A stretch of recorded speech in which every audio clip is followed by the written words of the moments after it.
You're listening to the Mental Money Podcast, the show that shows you how to master your mind to maximize your money. This show is for people who love to watch their bank accounts grow while shifting their relationship to money.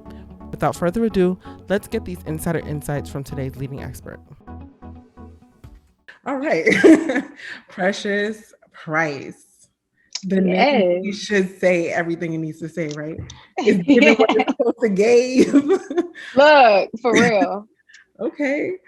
Thanks for having me. I'm excited. And for those who don't know who you are, please introduce yourself before I just start bombarding you with questions. Yeah, of course. So my name is Precious Price. I am a speaker and entrepreneur and business coach here in Atlanta, Georgia. I'm based out of Atlanta, Georgia, originally from Chicago. I came down to Atlanta, Georgia after I had finished up my master's degree at Indiana University. So primarily, a majority of what I do is within the business, marketing, and branding space, helping other people to pretty much better market and brand themselves for their businesses. And as of lately or recently, a lot of my time has been spent real estate and Airbnb. So I do have 3 Airbnb units in South Atlanta. And one is a tiny house as well. And we just finished the build on that back in March 2021. So it's just been going. But I would say I could kind of classify myself as a serial entrepreneur. I feel like I could say that now. Yeah. Yeah, for sure. So, yes. I felt like it was really important to speak to you early because you're getting to all the bags, right? Like you said, you're a serial entrepreneur, you're getting to all of it. And I love to see it. I know I probably like inundate you with compliments all day, but I really love to see it. And as someone that's so young, I'm not going to put your age out there, but as someone who is so young, what I want to know is, and what I've kind of always wanted to pick your brain about was, what were some of the earlier messages that you received about money that make you so comfortable chasing it? Because this is not the norm. You're not the average woman, right? So what were some of what was your mom saying? What was your father saying? If he what were your parents, family, adult figures saying to you at that time? I mean, honestly, from a very, very, very young age, I was, I guess, introduced to like finance and money and those types of topics just because my own parents were entrepreneurs for the most part. So my dad has always had like his full-time job, but my mom has really done the bulk of, I guess, heading all of the businesses and heading all of those investments that they have.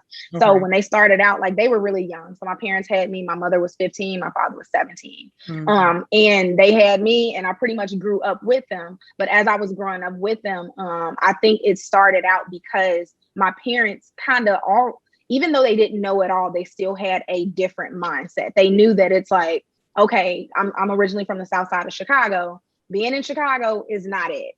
Yeah. So early on, they really started to, number one, instill that value of education within me, which I teeter back and forth with. Like, I value definitely my education that I've received. I feel like it's opened a ton of doors. But they definitely valued it more heavy because they knew, or in their minds, that was the out.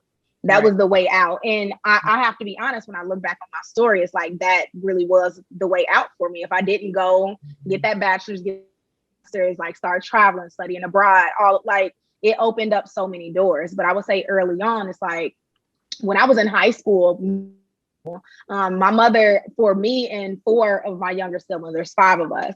My mother started us out young. Like I was doing, my mom, she is a cosmetologist. So she has a hair salon out in the Chicagoland area. So she's always been doing hair for like ever as well. So she's had her own businesses here and there. She dabbled in trying to try out nursing and all of that. But for the most part, hair has been her consistent thing. So I learned very young how to braid, how to do hair and all of that. So when I was in middle school, like if I wanted something, it was never a matter of like, okay, my mother and my father are like buying me the latest J's and all of that. If I wanted that, it's like, okay, well, what are you going to do to earn it? How are you going to get it by yourself? I'm not going to give it all to you. We might like match whatever you bring up. But that hustle like started very early on because even with chores around the house, like we were getting paid because it was a matter of starting to help us learn how to manage our money. And I think that's what really helped early on is because I realized like some people realize later in life, it's like, wow, $20 ain't really anything. I realized very early that it's like $20 is nothing. My time is worth way more than that. That's amazing. Do you think your parents knew what they were doing then, or do you think it was just like kind of like a byproduct of their circumstances? It was definitely a byproduct of their circumstances. They did not know what they were doing. They've made a ton of mistakes. Like when I say me and my parents grew up together, I swear to God, I mean it. I swear I mean it. But the way, like, there was a certain intentionality that I believe, like my mother specifically, that she had. Like I remember even when we moved out of Chicago, we moved away from the south side of Chicago. Most of it was her idea. She was the one that was like, okay, she had ended up buying a house out in Indiana. She's like, okay, let's go. We're leaving. We can't stay in this anymore. Like nothing's going on. Nobody's doing anything. Nobody's making any moves, because honestly, it's still the same way. Like a lot of my family back in Chicago, they just working. Yeah. They I knew, and I think seeing that, especially as early as I did, right? Like seeing that, and seeing them just like, it's like you really struggling to make ends meet, or just not being able to get, like, I don't like restraining myself either. And I found like when you don't have money, there is a restraint. It limits what you can do. Like, I think money is important. I don't care what anybody says. Money is very important. It's not a matter of making it the number one thing in your life, but for people, for anybody who says it's like, oh, like you shouldn't be chasing after money. Yes, you should. Because if you are not, then you are just living life for you. You're not living life for those coming after you, for people within your community, for your future kids, grandkids, or what have you. Like, I wasn't left. I didn't have a silver spoon. Right. So that's what makes me go so hard, is because I don't want my kids to have to go this hard and stress and all of that. Right. So I want to set them up well. Right. So fast forward college, right? How do you survive college with this hustler spirit? Was it not like soul crushing? It was very soul crushing. College was, I never know how to describe college, because number one, I was like high school was terrible. I hated high school. High school was not for me. My mind was somewhere else as far as like, how are we getting to this money? What else do I need to do? So I graduated high school in 3 years. That is how much I was just fed up with it. Oh, wow. Then when I went on to college was still good, but it was a lot of hustle for me. Number one, because I wouldn't say always, but for the most part, like pretty early on, I realized that, okay, I have an entrepreneurial spirit. And even furthermore, I don't like being told what to do. So when I went to college, I applied to the business school. Now, I initially did not get in. So my first year of college was spent pretty much trying to make the requirements, make the necessary grades in order to reapply to the business school during my second year. So I ended up getting admitted into the business school my second year. And that's like, I think it helped, honestly, because all throughout college, I always held a job, always had an internship or something going on. I also had scholarships, so I didn't have to pay for much of college at all. And it was, it was hard. There were a lot of tears. There were going on as far as like figuring out how to manage my time. I think that was the biggest thing I learned, as far as like between classes and friends and social life and making money. How do you actually manage your time? Because I think that's really like a main differentiating factor with a lot of people who don't make the money that they want to make. They don't know how to, I guess, manage their time, block it off. Like you spend 3-4 hours scrolling Facebook and you don't even realize. And you have time back and there's no fruits from it. Exactly. It will never come back. Never come back. And I think that's something that like my mom taught me very early on. And I would say like this money mindset, because it's like, it's a positive and a negative, right? Like there was so much focus on like productivity, so much focus on getting to the next level, that it's like, I do recall like when I was in school, when I was in school, it was always a matter of go to school so you can get a good job, you can make some good money and get up out of here. Right. So my mom would constantly reiterate the fact, like, when you're young, you come home and it's like, oh my God, I ain't got no friends. And she's like, it don't matter. You're not at school for friends. You're at school to learn. That's it. Right. That's it. And I mean, as a young child, that hurt. But I get what she was at now, but even now I'm starting to realize, or I'm starting to uncover, right? Like, yes, in a financial way, it was very much positive, but I'm starting to realize that even in like a social and emotional aspect, there was some lack there because like me and my family, my parents were so focused on productivity. We're so focused on money. We're so focused on like, we cannot be broke again. And that's the piece, because it's like my parents came from nothing. South side of Chicago, Inglewood to be exact. That's it. I grew up in Chicago as well. We ended up moving to Maryville, Indiana, right before I started high school. And that was like, is different. And I even find myself now, just that mindset that you're in of constantly hustling, when you've done it for so long, it becomes second nature. Like you don't even, you're not, I'll be so scared that I'm going to lose my money. Like somebody's going to come and take it all, or I'm going to be broke again. Like I'm going to have to be penny pinching. And that's not the case. And I'm realizing just how much that like affects the way that I go about my day to day, like how hard I work. I work just as hard now as I did when I was 18 and I was trying to get into the business school. Yeah. And whether that's good or bad, I don't know right now. Yeah. No, I feel you on that. And I'm just thinking like, damn, is there something wrong with me? Like, am I broken? Because I'm listening to you and I'm like, okay, I don't see anything wrong with that. But like, I could see why it's a crutch. Because like, if somebody hits me up today and says, Nat, let's go hang out. In my mind, the mental gymnastics that has to happen for me to justify going out and not going home and working, is just like, maybe there is an imbalance there. Maybe there is. But at the same time, like, I like that security. Exactly. It's hard when it's like you put all of that, like you are putting all of that work in, and like the results are coming. Like I'm working hard and the money's coming. So that makes me want to work harder to secure more money. Exactly. Yeah. Maybe this, okay, you know what? This is a good therapy question right here. Is this something wrong with me? Because all right. So with that being said, how do you feel about your parents, or maybe what would you have done differently? Or if you could go back in time and change something, what would it be? I wouldn't change anything. No. I wouldn't change anything. I would say, like, if you're asking what I would do differently with my children, it's absolutely number one, I'm not having the children until I feel like I am 110% financially secure. And even now, with all of the money that I make, I still feel like, oh my God, if I had to buy Pampers, oh my God, no. Hi, my name is Natalie and I have an 8-month-old. Yeah, you're right. Like it's that's what I'm saying. But it's just like I want to be like, I don't want, like when I have kids, I want to be fully invested. Like what I'm going to do differently is the fact that like I love the fact that I saw my parents hustling so much growing up.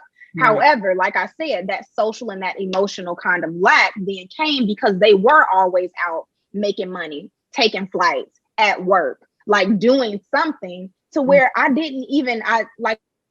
grew up with my parents, but I still wasn't much. Yeah. I know there. Yeah, no, I know she. You know what? I was talking to my mom about that the other day, and she's now retired. I had the opportunity to retire her. Thank you. Nice. And now that she has so much time on her hands, she is becoming so introspective. I'm like, what was this person 20 years ago when I was trying to figure life out? And she was like, girl, I was surviving. And I'm like, exactly. Oh, you right. Like her survival mode. And in a sense, I mean, I guess for you too, gave us the opportunity to be able to now thrive. Exactly. I have to worry about those things, So yeah, that's interesting. That's a good point. Okay. So let's fast forward a little bit more. Now you're out of college. You have this hustler spirit, the brand table. How does that come about? So the brand table came about when I was in college, actually. Like officially it became the name, the brand table came about after college, but everything that I was doing related to branding and everything really was occurring while I was in college. So my freshman year, I had a personal branding course that I had to take it was like a prerequisite. And that completely like changed my mental because they were showing us just like how much, number one, like you can really create your own identity, like you can be who you want to be, and then number two, just how much who you are can pay dividends like so much over time. Fact. So all of it really started in college. So once I took that course, I feel like I just became uber obsessed with just like personal branding and all of that. Like I created all of my social media handles. I got all of my names everywhere. And I pretty much just started like sharing my journey. Like that's really all it was, because I didn't know what I was doing back then. Like I wasn't sharing tips on marketing and this and that. It's like I was really just sharing like, this is how I feel, this is what I'm learning, this is what I'm doing. And that's just it. And back when I was in college, it caught traction. So I became like, it is crazy. Like people pretty much started to tap into me to like speak, both within the city and on campus in Indianapolis. And it really became like a thing of, I became like a motivational speaker, which is crazy just based on me just telling my story. Yeah. And I find that wild too, because it's like, a lot of people don't know I grew up stuttering like really bad. And I still do it sometimes. Like it's rare. It's very rare. But I grew up stuttering really, really bad. And it did not stop until I had got to college. Like I had got to college is when I really started to, I guess I figured out for me what worked, because like I remember being in like I don't know if it's speech therapy or what, but like the speech classes back in like 3rd grade. Like I have been stuttering all of my life. And when I got to college, like something clicked, something changed. And number one, I will say is because like, I think my first day of like my freshman year, again, I was trying to get into the business school. So I was staring at mid going through the business classes, and I had a business presentations course. And the first assignment was just like, get up here and tell us about you and all of that. Got to present it in this format. And I'm like, oh my God, I'm about to embarrass myself. And I remember it was really the factor of that professor specifically, because it was a presentations course, she would record every time. She recorded everything, and I had to watch it back. And when I watched it back, I'm like, Oh no. I'm like, no, this can't. But I think it was really that aspect of beginning, because prior to that, I never really recorded myself talking, because you know how most people also say like, oh, I hate my voice. Is because you don't hear it often enough, because we don't listen to ourselves. And I think it was really a matter of me not being able to really hear myself speak as much, like recording my voice. Like that was the differentiating factor that made it to where it's like I overcame that, because now that I'm hearing myself, I'm like, okay, no, I can't sound like that. Now I pretty much am starting to realize or understand what words do I need to avoid. And now I've gotten to the point where it's like, I don't even need to avoid words, because I can say what I want, which is good. It's like building that muscle memory. Exactly. So you start the brand table in college. Were you getting paid anything? Did you were you pro bono? Okay. No, it was like, I started charging probably like my junior year. So like I said, had that class freshman year. I started to build my own brand, and pretty much my peers started to see like my brand was taking off. So of course they wanted help. And initially I was doing it for free. And then I realized, this is a lot of work, and y'all are really getting some opportunities from this. So I started charging. But all I was charging was like $25, $40. It wasn't much, but to me it was something. Like I was getting something, but it was a start. And I knew that if one person paid me, more people would, excuse me. So all I needed was one. So that is pretty much when it started, in college. Question. So, and I just don't want this to skip my mind. So you started charging $25 to $40, right? And don't let that go over your head, because now you charge way more. How did you get comfortable with that transition? Because a lot of people struggle with going from, charging what they believe is nominal, is fair, especially as a woman. We charge what, we think is fair, we don't charge too much and blah, blah, blah, and all the, the things. Not to diminish it, but the things, So how do you go from charging that to now thousands? Because that's a big jump. Absolutely. Definitely mentors and coaches. It was not easy. Like I didn't start charging thousands until I believe my first year doing that was 2018 when I moved to Atlanta.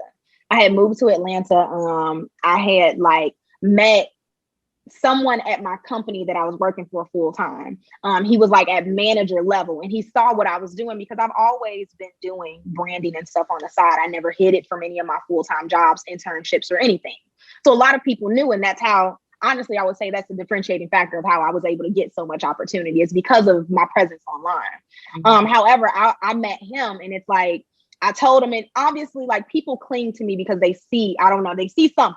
Sure. See what I don't see. They see something. So it was kind of like, I guess I wouldn't even say took me under my wing, because it's not even like he's doing what I do, but like we realized he was also from the South Side of Chicago. We had a lot in common. And he was like, you need to like, I see what you're doing. I like what you have going on. You need to charge more. And I remember like it didn't jump from like $40 to like $1,000. It jumped from $40, like, okay, I'm gonna charge $697.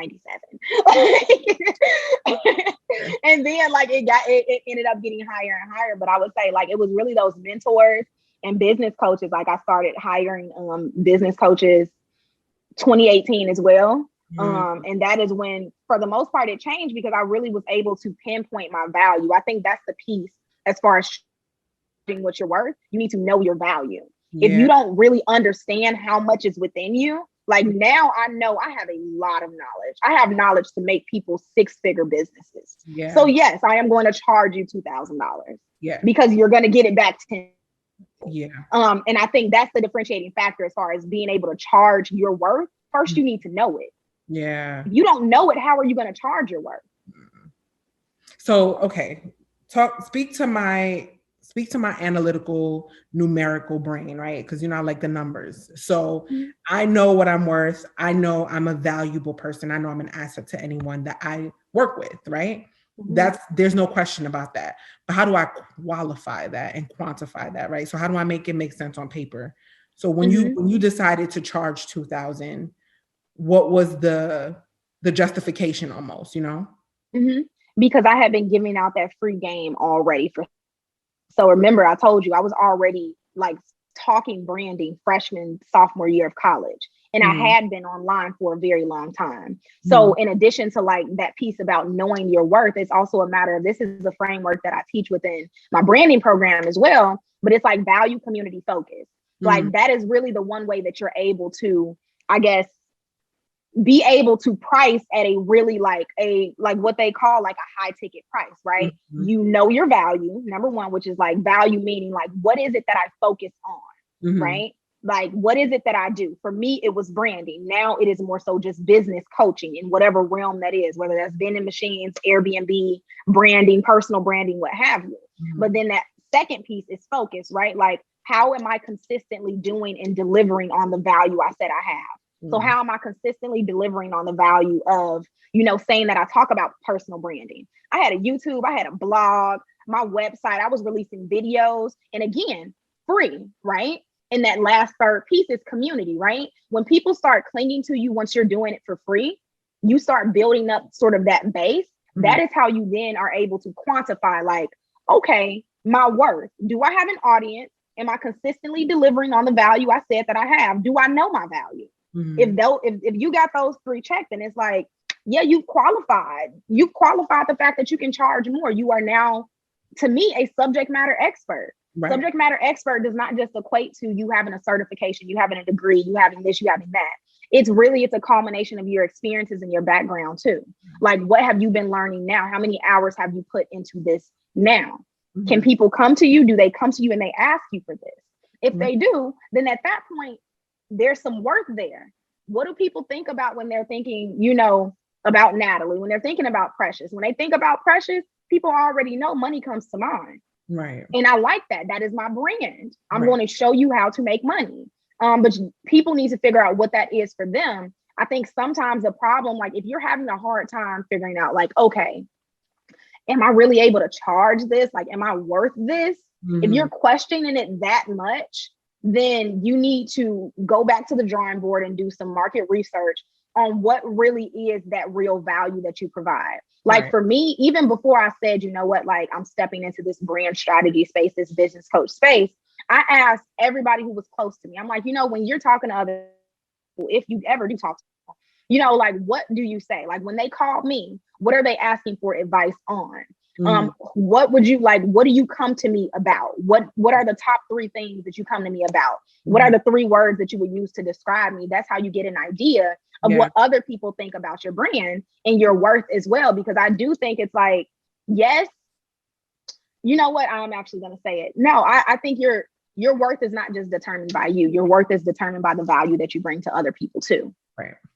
Right. No, that's a fact. Okay. So I think you answered my question on the last part. Well, you made some really good points, but you also answered the question on the back end of it, because what I've noticed, we both work with money and just in different aspects. Right. So what I've noticed as far as people charging their worth, and I'm looking at some of these financial statements, I'm like, you need to be making a lot more and charging a lot more.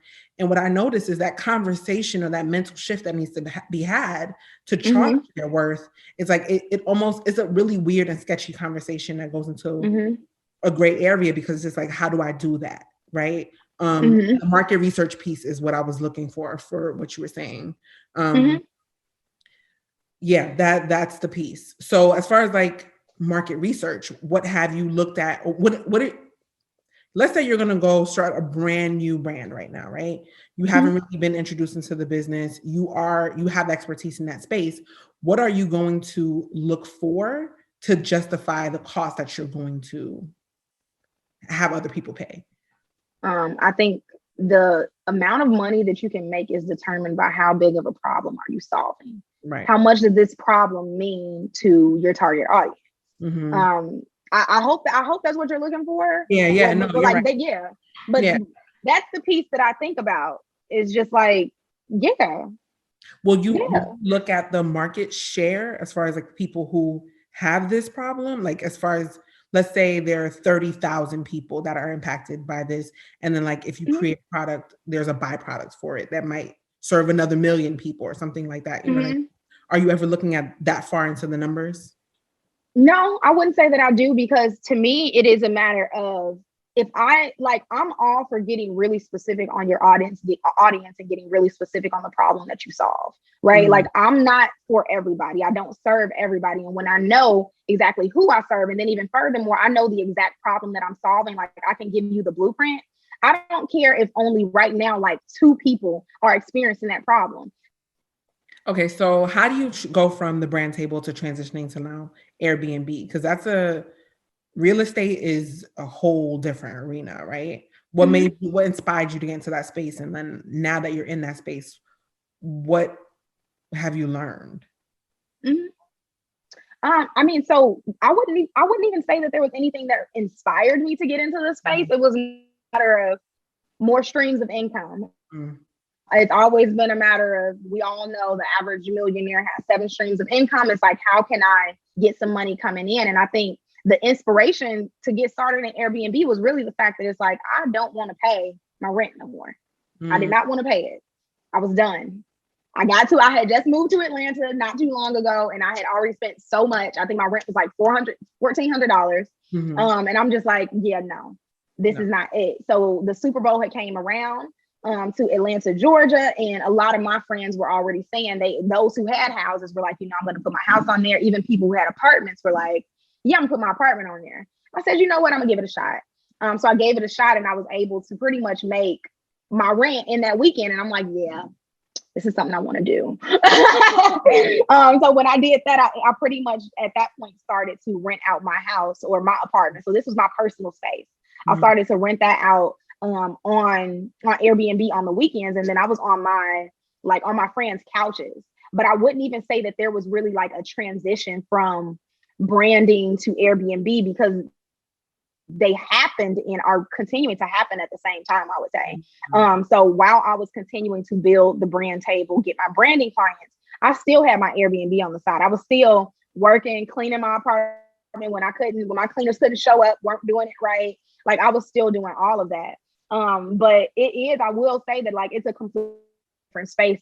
And for a long time, like, a lot of people didn't really know what I was doing with Airbnb. I really just started to get public with it, for the most part, I would say, like, right about last year. And that was because it's like I had hit that 2-year mark. I had gotten another house. I started the tiny house build. And then I pretty much was like, okay, I'm feeling like I want to start sharing this story because the money's coming in. Like the money was starting to come a lot easier on the Airbnb side versus the branding side as well too. Like people were now asking about, hey, can you help me get started with my Airbnb business? And it's like prior to that, I was trying to pretty much help people identify what business they could even pull out their head. Right. And that was a little harder. Right. So for me, I then started to kind of lean into like, where is the money coming easily right now? Like what is feeling the most seamless? Because with the brand table and really branding, it's like I was starting to work on like some app development. We were starting to roll out like a new website. And I'm just like, I'm spending all of this money.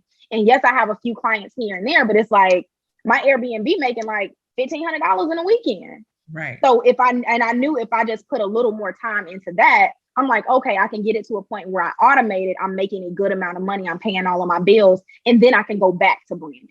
Like I can always go back to it. And for me, I think that's a differentiate. That's a different piece in regards to the mindset as well. Is I always feel like I can go back to whatever.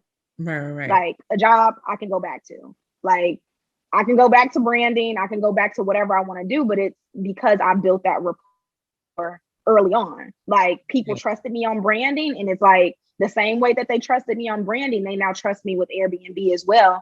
And I think the differentiating aspect to that is because of how much I do like share that story now or share my experiences now. It makes them trust me. I don't just share the good, I share it all. Right. You sure do, girl. I was looking at that bathroom sink and I was like, oh, hell no. There's a lot going on in this Airbnb. But no, that's very true. You know what's interesting though? What the question that came to mind while you were speaking was, why is it that people, okay, you know what? No, let me backtrack. So you started with the brand table, you transitioned to Airbnb, just testing the waters, right? So for you, the transition was a little bit easier versus somebody who, I don't want to say easier to discount it, but just you had a chance to get your foot wet, right? Versus somebody who's going to not get their foot wet, if that's not an option for them, and they're going to go out and buy a property, rent a property, whatever, to start an Airbnb. And jump right in. Right. And they jump right in. How did you manage the mindset around spending that money that you would have to put out to get the Airbnb? Because it's not like, well, I mean, when I started mine, the money pretty much came in the first week that I had it. Yeah. But I tell people that it comes easy. Right. It's easiest money I've ever made in my life, actually. It's kind of wild. But there are expenses that have to be put out before you can do that. Absolutely. Right. So how did you justify in your mind spending that money? Because a lot of people are uncertain about whether they're going to get it back or not. Right. I think the differentiating aspect, which you have to remember as well, is I started out renting my personal space. So I didn't spend any money. Right. Because it was my apartment. Right. I may have like bought some new sheets and added a couple knickknacks here and there, but my kind of like my capital to enter was a lot lower because I started with my personal space. Right. And I think that's the different, like that's the piece as well. That's a main piece too, is just like start where you are. Like some people try to, again, like I had said on that live, it's like you're trying to make money in your sleep and you haven't you up. Like right. Make it make sense. Like start where you are, start on your level. Now for some people it is going to be a matter of, you may not have a choice, you got to jump straight in. You got to jump like head first. And in that aspect, I understand. However, that. Okay, so real quick, I'm just going to stop the episode to remind you that you have to go to www.convertedcredit.com. That's www.converted.com because you need your copy of the book Converted. I know you're a few episodes in by now, if you're already listening. And if you're not, you need to go back and listen so you can hear what I'm saying. Every episode, almost every episode, there's credit mentioned because it's important. It's going to follow you forever. It's extremely foundational. Once I learned the importance of credit and how it applies to my life and my business and the growth of my business, I never went back. And I made sure that everyone knew, understood the practical, useful tools that they can use to actually build their credit, repair their credit, and get their credit to where it needs to be so that you never have to worry about being denied or worried about working through finances as you're trying to build and grow your business. So whatever you do, stop right now, pause the episode, go to www.convertedcredit.com and get your copy now. There's a code, Mental Money, if you want 20% off of the soft cover. I see how I'm easy at making this for you guys. Just go ahead, grab your copy, and then resume the episode. Enjoy. Yeah, no, because I started with a personal apartment, it made it so much easier because I knew the money that Airbnb could bring me. Right. I think it's really a matter of seeing the returns that you could get, and all just seeing those numbers. That was really like a main piece for me. But then when I think about the tiny house, like again, I share it all. Most people know I spent nearly $35,000 with that tiny house. Right. And that was not easy. That was not easy. I don't care how much money I was making. There's no easy way for somebody my age to justify like spending that much money like that. Right. No, that's what I'm saying. But it was but it was a matter of like, I plan everything out. Like, you have to understand that my financial literacy, my money mindset started very early on. So for the longest time already, I had been saving just because, like, I always save a lot of my money. I had investments already. I had stocks. And I remember even with the tiny house, it's like I cashed out on a couple of my stocks in order to make that initial payment to do that. So it like, that's how I got the money. And then even now with just the new units that I'm opening up, business credit. If you feel like you don't have the money, you need to OPM it, meaning you need to use other people's money. Right. There's no excuse for anybody. And that's actually like, I'm sure you see, but that's something that I'm starting to talk more about as well, is how do you begin building that business credit? And why most people, you should just have the business and start building that business credit anyway, just in case you need it.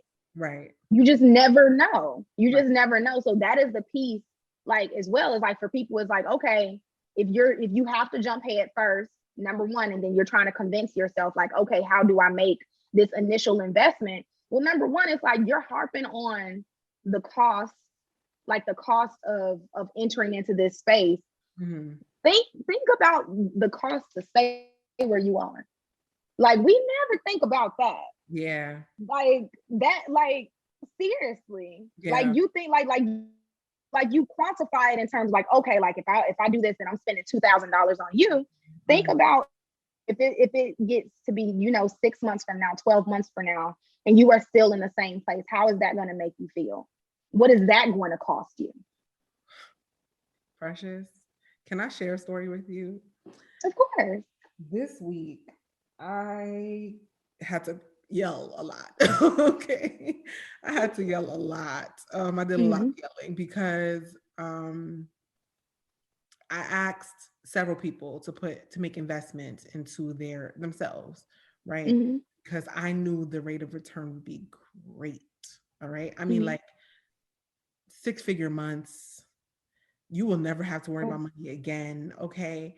And they said to me, it cost too much.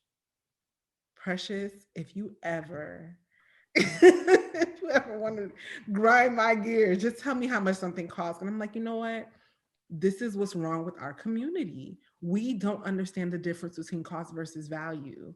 We don't understand it. And an expense versus an investment. And an expense versus an investment. And you're so right. Yeah, absolutely. Like, no, like, because with this cost piece as well, as like, it costs too much. The thing is, I'm just now getting to this point where I thoroughly believe, for the most part, nothing costs too much. Yeah. If you are selling it to the right person, you know your audience and all of that, nothing costs too much. Because here's the thing, you're gonna pay for what you want to pay for. Period. Everybody. Period. You're gonna pay for what you want to pay for. When it's time to go on a trip, you're gonna scrape together some coins. When it's time to go to the club, you're gonna scrape together some coins. When it's time, you're gonna scrape together some coins. So why are you not scraping together some coins for yourself?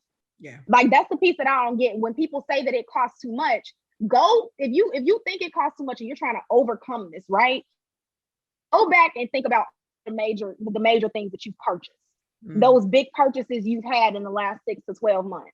Yeah. Why didn't that cost too much? And what did they bring you back? Nothing. Exactly. Almost always nothing.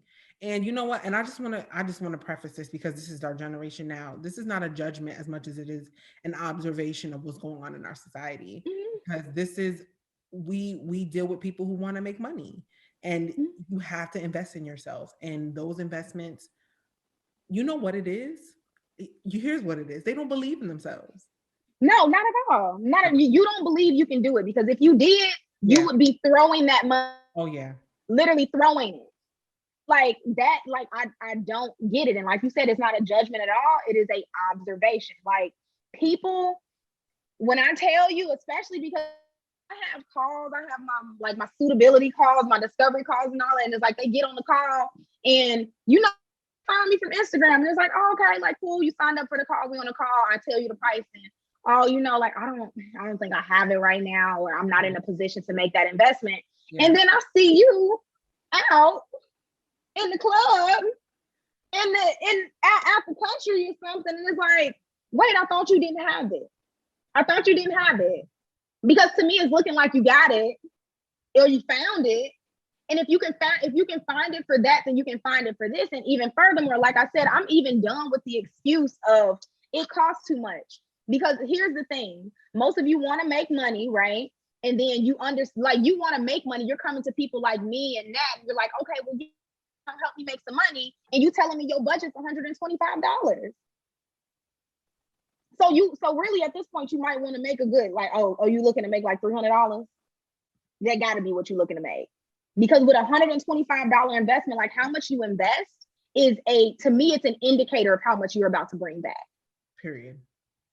Precious, I want to throw my laptop. I really do. I'm done. I'm over this.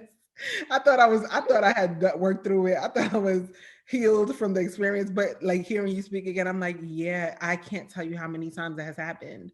I mean, Mm-hmm. like, I can't afford this to seeing Dior bag. Hold Dior bags. Mm-hmm. Okay. I'm not knocking anybody if you want a Dior bag, but don't tell me you can't afford it. And then I see you with a Dior bag. For real. For Right. real. It's like, and it like, again, it's like, and I get, because some people are saying, it's like, well, I didn't get that for me. Okay, well, the same person who bought you that Dior bag can buy you this investment. They can invest in you. They can invest in you. They can invest in you. Amen. You know what? All right. So let's talk Airbnb money, right? Because we're both in Mm-hmm. that space. And one of the people who inspired me to get into that space was you, right? Mm-hmm. Um, I do appreciate the content that you put out. It is very uncandid.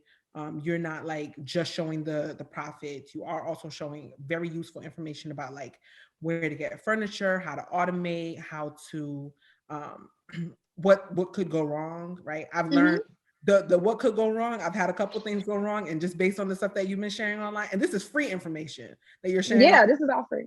Mm-hmm. I've been able to pivot and get, Airbnb to do what they got to do. So thank you for that. Mm-hmm. Um, what are you doing right now with Airbnb money? Talk to me about what that project is. So with Airbnb money so Airbnb money is a platform. That is how you can look at it, right? Airbnb money is a platform that I've initially created to just share my own journey with Airbnb, and my lessons learned and just the income I've been able to make. But it's now become me helping other people to, I guess, get closer to financial freedom as well. So Mhm. it's now become a matter of people are reaching out and they want a mentor. They want to talk about how they can start building their own tiny house. They talk about how they want to get started with their own Airbnb. So now it's become more of like a startup business coaching, to where Mhm. I'm helping them actually begin, number one, like starting and creating that business foundation. Because even furthermore, I think the problem too with Airbnb is that people get into this space sometimes, and because we market it so much as like it's easy money, it's passive income, your business up correctly. And to me, it's like if you're not setting that business up correctly, at the start, Yeah. you don't believe in yourself. Like a lot of people say, like, okay, well, I want to wait until I, make some real money. And it's like, No. are you not expecting to make some real money? Right. So Airbnb money has now become just like, I would say, number one, a learning platform, but it is also a mentorship training program as well for people who are looking to, get started with an Airbnb, either through like renting an apartment, renting a house, renting your own, little room in your house, whatever it is. I'm helping them to build that foundation. So what that looks like is we get started with filing that LLC, getting your EIN, your DUNS, and actually beginning to help you establish like business credit too. Okay. Which to me is like in itself worth whatever you're paying. Yeah. But even outside of that, they are getting the scripts that I use to reach out to corporate, like to reach out for corporate leases. They are getting locations here in Atlanta, locations within their city of where they're able to get started. And I'm walking them through that process end to end of how do you locate that space to how do you list it and now manage that and then scale it into multiple units so that you can like get rid of your living expenses and even furthermore, maybe even quit your job. Right. So on average, do you have any students yet who have made anything, and on average, what are they making? We're still within cohort 1 right now. So nobody is, we're in week 3 of cohort 1. So nobody has gotten to the point of actually listing their space. A few folks have located their space, but nobody has listed it yet. So we have 10 people within the first cohort.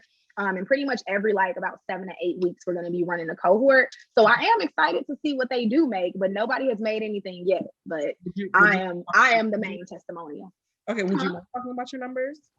Yeah, of course. So last year I had one house. I just had one house because 2018 is when I was renting the apartment. 2019, I purchased the house, and then all of 2020, I pretty much did, not all of 2020, but about a little more than half of 2020, I just had one property. So primarily from one property, I was able to bring in over $50,000 in earnings from Airbnb.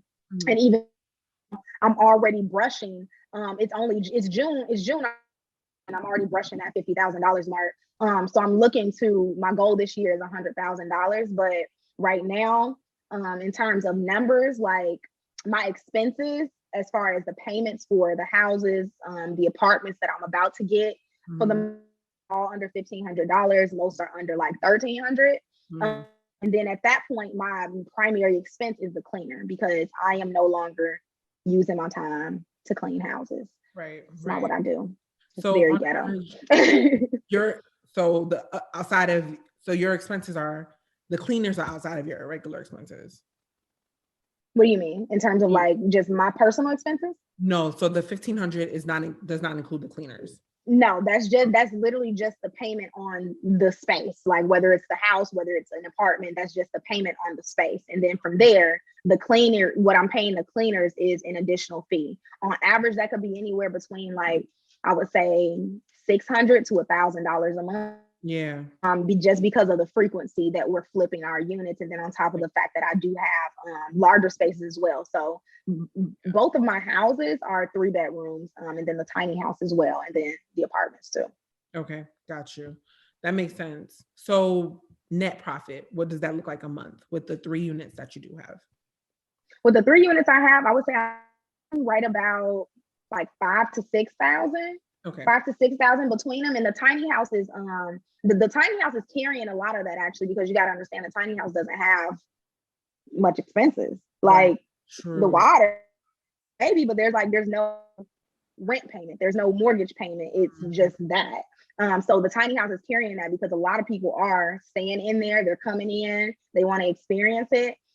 So that's been pretty good. But right now with 3 properties, I would say I'm netting. I haven't done my numbers for this last month yet. But when I checked for April, I was at right about 5,000 to 6,000. And to me, that was good. That was good. Girl, yes. What are you talking about? That's great. So let's talk management, right? Because you said you haven't looked at your numbers yet. Do you have a process for looking at your numbers and making sure that everything really adds up as far as what you're spending for cleaners, spending for expenses? If things change, like, do you notice any fluctuations, maybe like gas or water, and how do you plan for those things? Absolutely. So I track every single thing on a monthly basis. I have a separate spreadsheet. I love spreadsheets. That's the only way I'm going to be able to understand and see all of this. So I have spreadsheets for each of my properties. And then for those properties, since they start like at their origination, I start a spreadsheet tracking what's the monthly payment, like what's the income, what's the expenses. It's pretty much a balance sheet for all of the properties. Right. And I do that. And then like when you track it over time, and since I've been doing this for a while now, I'm now able to see trends. right? So I see when, like, okay, I know once, like January, February hits, I might take a little bit of a dip because now the holidays are over. It's right before summertime. People are kind of just chilling. Right. Like those are the pieces that I'm beginning to see. But my process, at least for management right now, I do manage my properties myself. Okay. I am looking to, I wouldn't say get out of that, because I would just say I'm not looking to get out of that right now. However, I am looking to get an assistant. So just someone to actually help out with just, the more nuanced pieces of all of this. But in terms of running my numbers and all of that, I personally do that. And number one, I feel like I need to. At the very least, is like, I feel like if you're an owner of a business or whatever, you need to be knowing your numbers. You should be very familiar and comfortable with your numbers. Right. And for me, that is why I do it myself. Like, I don't have anybody else hitting those numbers in a spreadsheet. I do them so that when something happens and it's like, oh, I may not have made as much, I know why that is. Maybe like the water bill was a little higher, all of that. Like, I track all of my bills and everything. Okay. Got you. Especially with the houses. It's like you have to with the houses. And these are houses that you own outright? I have one house that I own. I have one that I do rental or arbitrage, and then I have the tiny house in terms of the houses. So I have two that I own if you count the tiny house, but I count that as pretty much one. But the other one I actually do rental arbitrage. So I rent that one long term, and then I re-rent it on the Airbnb platform. Gotcha. So yeah, it was like a lower cost to entry. I love it. The business mindset, the hustle mindset. I love it. So Precious, if anybody wanted to get in contact with you, if they wanted to start getting familiar with Airbnb or join the Airbnb platform and community, or if they wanted to learn how to brand, how would they do that? You can find everything via my website. So www.preciouscprice.com is where that is. You can find the information on my branding services. You can find information related to Airbnb, my podcast that I have as well, which is called The Strategy Behind Branding Yourself. And if you are looking to keep up with me on socials, it's the same thing, Precious C. Price everywhere. And specifically with Airbnb, that platform is primarily managed, or all of the information is delivered via Instagram. So you can follow us on Instagram at Airbnb Money too. Awesome. Thank you so much, Precious. Thank you. Thank you for having me. I love this. Yeah, no problem. Thank you so much for listening to the Mental Money Podcast. Please go ahead and remember to subscribe, but don't hoard all of this good information for yourself. Share this information with someone that you know could use it, especially if they need a shift in their mindset or someone who would love to have more money. So until we meet again, remember, like Uncle Snoop said, keep your mind on your money and your money on your mind.